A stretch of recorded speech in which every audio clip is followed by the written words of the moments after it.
Jumpa kembali dengan saya Priscilla di hari ini. Topik renungan hari ini melepaskan pengampunan.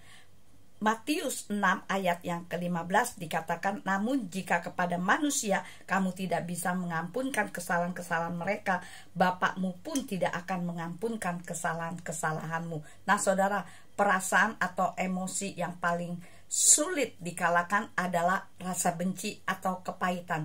Itulah sebabnya berita tentang melepaskan pengampunan akan tetap aktual sepanjang masa selama orang masih berinteraksi dengan orang lain.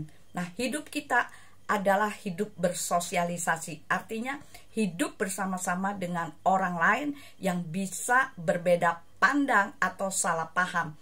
Akhirnya sakit hati dan sulit untuk mengampuni. Nah, pada masa Yesua hidup, para rabi itu mengajarkan bahwa batas kita mengampuni orang yang berbuat salah cukup 3 kali. Nah, peraturan ini juga berlaku pada perusahaan atau instansi pada masa kini. Jika ada yang salah, biasanya ada peringatan 1, 2, 3 sebagai peringatan terakhir. Sesudah itu langsung diberi hukuman. Nah, dalam topik hari ini Petrus mengajukan tawaran yang jauh lebih sabar, yaitu 7 kali. Sesuatu yang sangat sulit dilakukan dalam porsi manusia.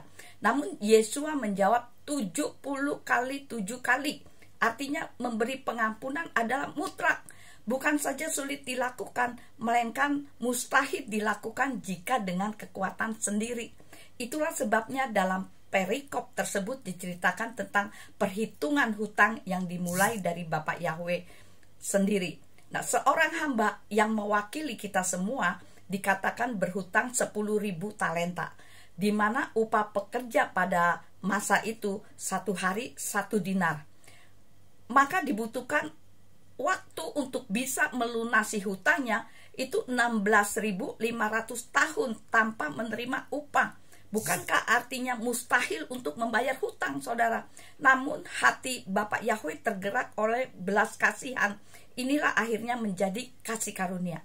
Sesuatu yang mustahil kita bayar tetapi dilunasi oleh Tuhan Yesua. 1 Petrus 1 ayat 18-19, bukan dengan emas perak, melainkan dengan darah yang mahal. Maka kita semua sudah dilengkapi dengan kasih karunia untuk mampu mengampuni orang lain.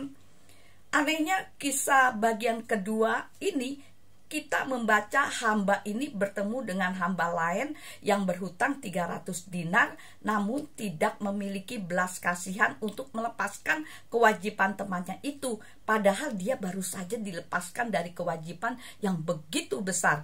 Akibatnya Bapak Yahweh menimpakan kembali hutangnya. Ayat 35. Karena tidak mau melepaskan pengampunan, saudara. Adakah di antara saudara yang menyakitkan saudara sampai sulit diampuni? Simak baik-baik Matius 6 ayat yang ke-15. Jangan sampai dosa berbalik kepada kamu dan mengakibatkan upahnya adalah maut. Jadi saudaraku yang terkasih, mengampuni adalah sebuah keputusan, bukan emosi. Nah, sekian renungan hari ini, biar kiranya menjadi berkat dimanapun saudara mendengarkan renungan hari ini. Dan apabila saudara terberkati dengan renungan hari ini, kirim-kirim pada yang lain, sehingga orang lain pun akan menerima berkat melalui renungan hari ini. Tuhan Yesus memberkati. Shalom.